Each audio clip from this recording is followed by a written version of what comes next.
तो राज online study में एक बार फिर आपका स्वागत है।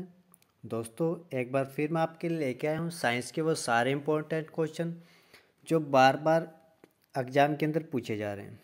दोस्तों ये ऐसे क्वेश्चन हैं जो रेलवे के अंदर जो भी एनटीपीसी के एग्ज़ाम हो रहे हैं उसके अंदर ये बार बार क्वेश्चन पूछे जा रहे हैं और पहले भी एसएससी के अंदर भी क्वेश्चन पूछे गए थे। तो मेरी कोशिश है कि वो जो क्वेश्चन बार बार रिपीट हो रहे हैं तो वो क्वेश्चन आपको मिलें और वो क्वेश्चन पढ़ के आप एग्ज़ाम में जाएं और आप उन क्वेश्चनों को अच्छे से कर पाएँ। तो चलिए दोस्तों शुरू करते हैं। कपास मास के नाम से निम्नलिखित में से किसे जाना जाता है? तो यह जाना जाता है स्फैगमन को, यानी बी ऑप्शन राइट आंसर है। वर्गों में सबसे जंतु की संख्या सबसे अधिक होती है, तो किस में जंतुओं की संख्या सबसे अधिक होती है? तो ये होती है इंसेक्टा में, यानी सी ऑप्शन। अंडे देने वाले स्तनधारी निम्न में से कौन है? तो अंडे देने वाले जो हैं वो है प्लेटिपस। प्लेटिपस है जो अंडे देने वाले स्तनधारी हैं। निम्न में से एक एम्फीबियन जंतु है, तो वो है मेंढक। कौन एम्फीबियन वनस्पति है? तो यह है रिक्सिया। आगे देखते हैं। विटामिन शब्द सर्वप्रथम किस वैज्ञानिक ने किया? तो विटामिन शब्द का जो उपयोग किया था सबसे पहले किया था फुक ने, यानी ए ऑप्शन। आगे है कौन सा विटामिन वसा में घुलनशील नहीं है? तो विटामिन बी है जो वो वसा में घुलनशील नहीं है। दूध में उपस्थित शर्करा तो उसे क्या बोलते हैं? लैक्टोज। प्लेगा किसकी कमी के कारण होता है? तो ये होता है नियासिन की कमी के कारण, यानी सी ऑप्शन। हाथ पांव बीमारी निम्नलिखित में किसके द्वारा जनित है? तो यह है हेलीमंथ के द्वारा। आगे देखते हैं। पोलियो की वैक्सीन की खोज किसने की थी? दोस्तों वेरी इंपॉर्टेंट क्वेश्चन है और बार बार क्वेश्चन जो एग्जामिनर इसको रिपीट कर रहा है। तो पोलियो की वैक्सीन की खोज की थी डॉक्टर साल्क ने। याद रखना डॉक्टर साल्क।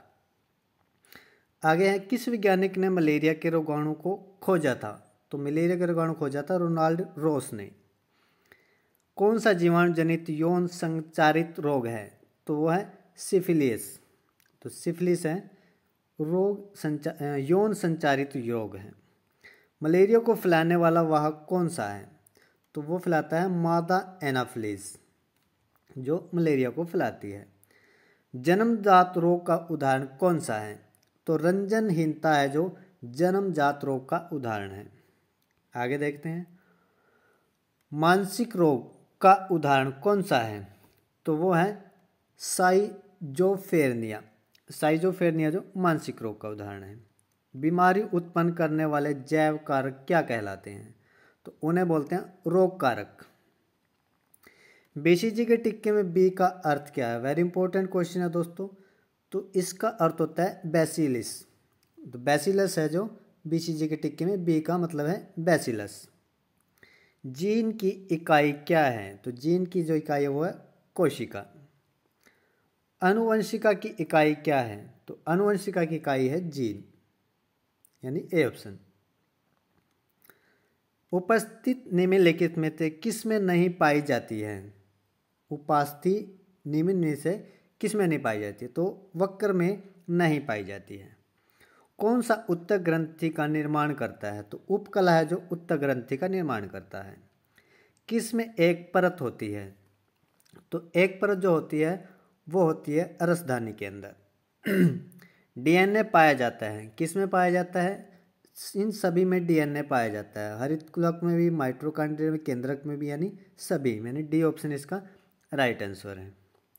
रंग के आधार पर लवक कितने प्रकार के होते हैं? तो लवक होते हैं 3 प्रकार के रंग के आधार पर। जीवित कोशिका को सर्वप्रथम देखा गया था, तो वो थे ल्यूवेनहॉक, जिन्होंने सबसे पहले जीवित कोशिका को देखा था। दोहरी बाहरी झिल्ली युक्त कोशिकांग कौन सी है? तो यह है हरित लवक, यानी सी ऑप्शन।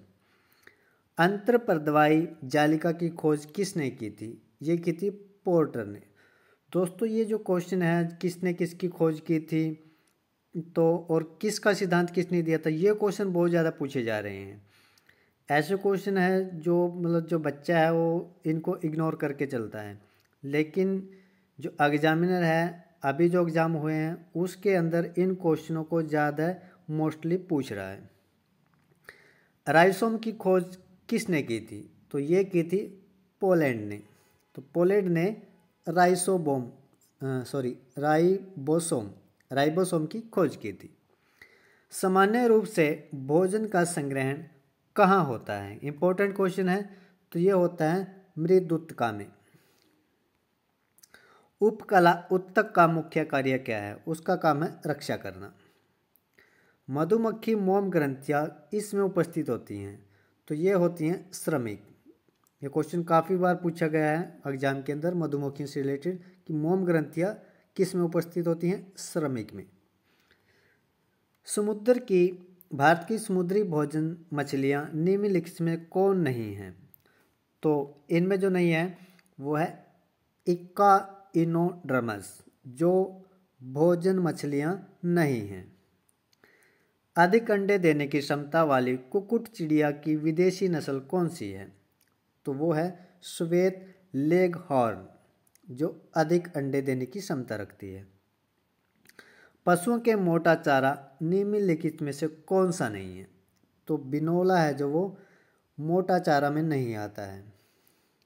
आगे है कौन कीट एक सामाजिक प्राणी है, तो सामाजिक प्राणी कौन सा है, मधुमक्खी। यह क्वेश्चन भी बहुत बार पूछा गया, वेरी इंपॉर्टेंट क्वेश्चन है। गिर साहिल और लाल सिंधी किसकी विभिन्न नस्लें हैं, गिर, साहिवाल और लाल सिंधी, तो ये नस्लें हैं गाय की।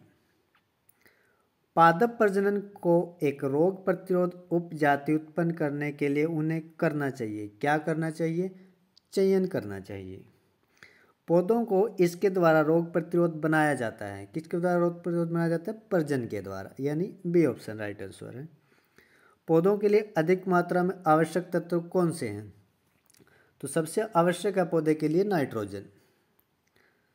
बंदर को निम्नलिखित में से कसी संघ में रखा गया है, कसी ये थोड़ा गलत लिखा गया, कौन सा संघ आना दोस्तों इसमें कि कौन से संघ में रखा गया है, तो यह है मैमलेस।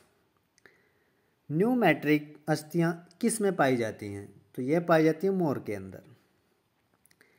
एरिक्रिस का सामान्य नाम क्या है, एस्केरिस का सामान्य नाम क्या है, तो उसका सामान्य नाम है राउंड वर्म।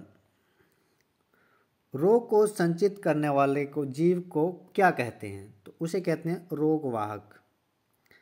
कौन सी बीमारी संक्रामक है, तो वो बीमारी है मलेरिया।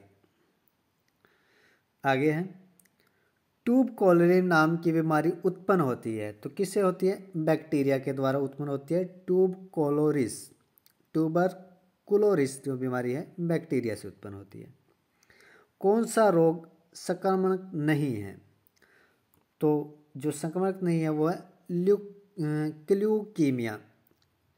ल्यूकीमिया है जो वो संक्रामक रोग नहीं है, याद रखना ल्यूकीमिया। पीलिया बीमारी से प्रभावित होता है, वेरी इंपॉर्टेंट क्वेश्चन है दोस्तों। तो क्या चीज़ प्रभावित है पीलिया के अंदर, यकृत सबसे ज़्यादा प्रभावित होता है। और पोलियो की बीमारी का कारण क्या है, उसका कारण है विषाणु। पोलियो की बीमारी प्रभावित होने वाला तंत्र कौन सा है, तो है तंत्रिका तंत्र। संक्रामक रोगों के वाहन होते हैं, तो संक्रामक वो जो रोग हैं एक इंसान से दूसरे रोग पर जाते हैं, तो किसकी वजह से जाते हैं, तो इनमें से वो कोई नहीं, यानी डी ऑप्शन है। संक्रामक रोगों के फैलाने का माध्यम कौन सा है, तो वो जल भी हो सकता है और वायु भी, यानी सी ऑप्शन इसका राइट आंसर है।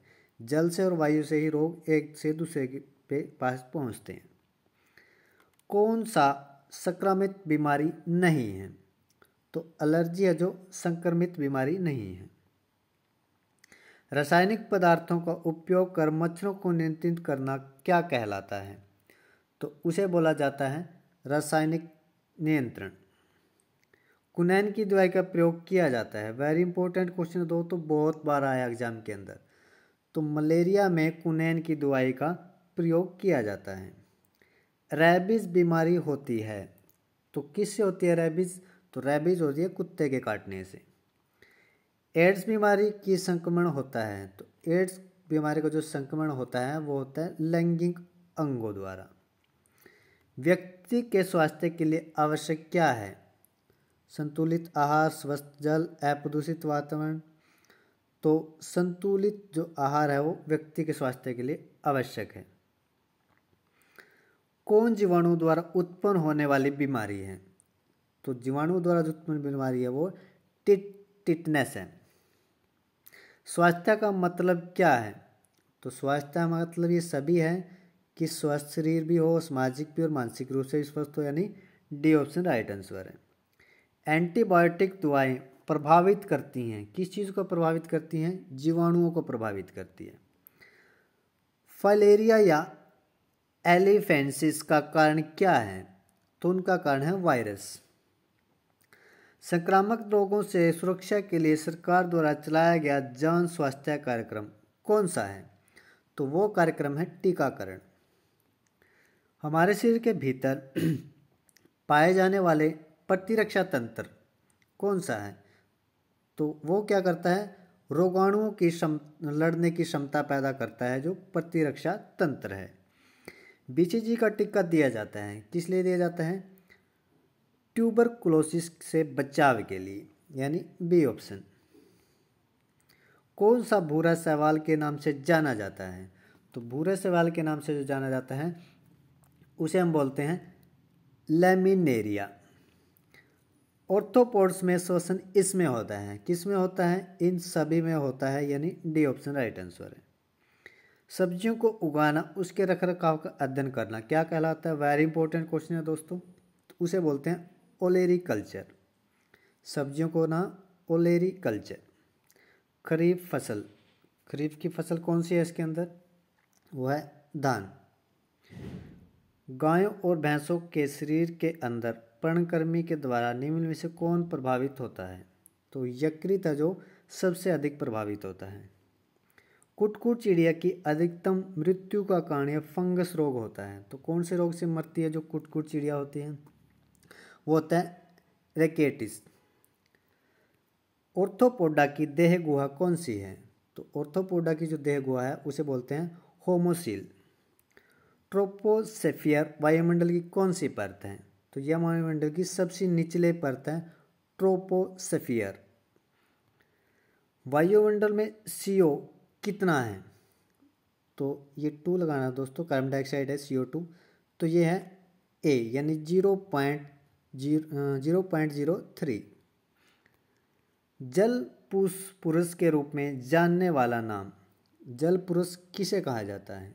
तो काफ़ी इंपॉर्टेंट क्वेश्चन है। तो राजेंद्र सिंह को जल पुरुष कहा जाता है।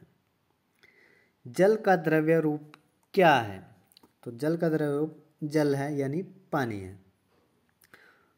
नाइट्रोजन चक्र में कौन जीवाणु नाइट्रोजीकरण के लिए उत्तरदायी है? तो कौन है? नाइट्रोमोनस और नाइट्रोबैक्टर। ग्रीन हाउस किस चीज़ का बना होता है? तो ये शीशे का बना होता है ग्रीन हाउस। ग्रीन हाउस पौधों को क्या करता है? गर्म करता है। ओजोन परत, तो क्या है ओजोन परत? तो ओजोन परत वायुमंडल का ऊपरी भाग तक होती है ओजोन परत। आगे है, ओजोन छिद्र कैसे बनते हैं? काफ़ी इंपॉर्टेंट क्वेश्चन है। तो ओजोन छिद्रों का बनना जो कारण है, ये दोनों ही कारण है, फ्लोरोकार्बन और क्लोरोफ्लोरोकार्बन, यानी C ऑप्शन राइट आंसर है। ओजोन की मात्रा अधिक होने से जीवों में क्या हो जाता है?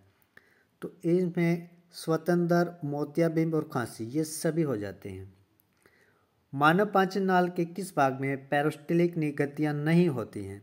तो ये जो नहीं होती हैं, ग्रसनी के अंदर नहीं होती हैं गतियाँ। मानव उपस्थित लार ग्रंथि नहीं है, तो मानव में जो उपस्थित लार ग्रंथि कौन सी नहीं है इनके अंदर? तो वो इन्फा आर्बिटक ग्रंथि है, जो लार ग्रंथि नहीं है। आगे है, स्तनधारियों की ग्रास नाली का श्लेष्मा स्तर बना होता है, किस लिए बना होता है? सल की उपकला का। आमाशय का पतला दूरस्थ भाग क्या कहलाता है? तो उसे हम बोलते हैं पाइलोरस, यानी डी ऑप्शन राइट आंसर है। आमाशय रस में उपस्थित HCl बदलता है, वेरी इंपॉर्टेंट क्वेश्चन दोस्तों, बहुत बार पूछा गया है। तो उसे हम बोलते हैं पेप्सिनोजन को पेप्सिसन में, पेप्सिनोजन को पेप्सिसन में बदलता है आमाशय रस में जो उपस्थित होता है HCl। ग्लूकोज को जब भोजन के रूप में लिया जाता है तब कौन सी क्रिया नहीं होती है? तो जब पाचन क्रिया नहीं होती है। मानव शरीर का सबसे कठोर भाग कौन सा है? काफ़ी इंपॉर्टेंट क्वेश्चन है। सबसे कठोर भाग है दांत का इनमेल। आमाशय का आस्तर निम्नलिखित में से एक की उपस्थिति के कारण सुरक्षित बना रहता है, सही उत्तर चुनिए। तो किससे बना रहता है? तो बना रहता है म्यूकस यानी श्लेष्मा से। आहार नाल का कौन सा भाग यकृत से पित्त रस लेता है? काफ़ी इंपॉर्टेंट क्वेश्चन है। जो छोटी आंत है वो यकृत से पित्त रस लेता है। और कई बार क्वेश्चन ये पूछता है कि हमारा जो भोजन है वो किस में जाके पचता है? तो वो भी छोटी आंत में जाके पचता है। आहार नाल किस भाग में भोजन के अंतिम रूप में पच जाता है? तो छोटी नाल में जाके पच जाता है। पाचन में भोजन के मिलने वाला पहला एंजाइम कौन सा है? इंपॉर्टेंट क्वेश्चन है दोस्तों। तो पाचन भोजन के साथ मिलने वाला पहला एंजाइम पाचन के रूप में, तो उसे हम बोलते हैं एमाइलेज, एमाइलेज, एमाइलेज। आगे है जैविक ऑक्सीकरण के कारण कौन सी गैस निकलती है? तो कार्बन डाइऑक्साइड गैस निकलती है जैविक ऑक्सीकरण के बाद। बड़ा नासर मार्ग मुख्य मार्ग किसके द्वारा अलग होता है? तो ये होता है पैलेट के द्वारा। नासिका के अंदर का भाग क्या कहलाता है? इंपॉर्टेंट क्वेश्चन है। उसे बोलते हैं परघ्राण। वयस्क मानव में श्वसन नली की लंबाई लगभग होती है, कितनी लंबी होती है जो सांस लेने की नली होती है? तो उसकी जो लंबाई है वो 12 सेंटीमीटर की है। रुधिर वर्गों की खोज किसने की थी? काफ़ी बार आया क्वेश्चन ये। तो ये की थी कार्ल लैंडस्टीनर ने, यानी सी ऑप्शन। मानव का हृदय 1 मिनट में कितना धड़कता है? ये लगभग सभी को पता होगा, आप सभी को 72 से 75 बार। गर्म महाशिराएं रुधिर को क्या कहते हैं? तो वो क्या करती हैं? शरीर से दाहिने आलिंद में पहुंचाती हैं। ठीक है, तो दोस्तों रुधिर को, ठीक है, खून को यानी दाहिने आलिंद में पहुंचाती है। तो ये कुछ इंपॉर्टेंट क्वेश्चन थे दोस्तों जो बार बार एग्जामिनर पूछ रहे हैं, और इसलिए मैं आपके लिए लेके आता हूँ ऐसे इंपॉर्टेंट क्वेश्चन। वीडियो अगर आपको अच्छी लगी हो तो लाइक शेयर और सब्सक्राइब जरूर कीजिएगा, और मिलते हैं नेक्स्ट वीडियो में।